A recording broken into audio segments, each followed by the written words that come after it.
बबड़लो reporter Syed अमीर हुसैन शाह। बबड़लो शहर जी आवाम जी अञा ताईं कंहिं बि पीपी जे हुकूमती नुमाइंदे सार नाहे लधी।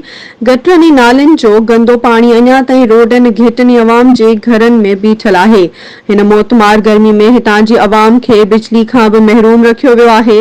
बबड़लो जी आवाम जो चवणु आहे त आख़िर असां सां ज़ुल्म जी तारीख़ छो रक़म कई वई आहे।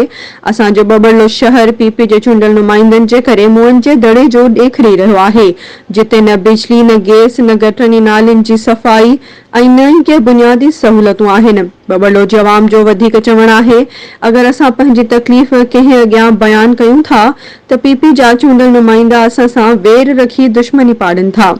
आख़िर असां कंहिं जे दर ते पंहिंजनि तकलीफ़ुनि जी दास्तान खणी उन अॻियां बयानु करे हिन अज़ाब वारी ज़िंदगी मां आज़ाद थियूं। Sindh express news बबड़लो।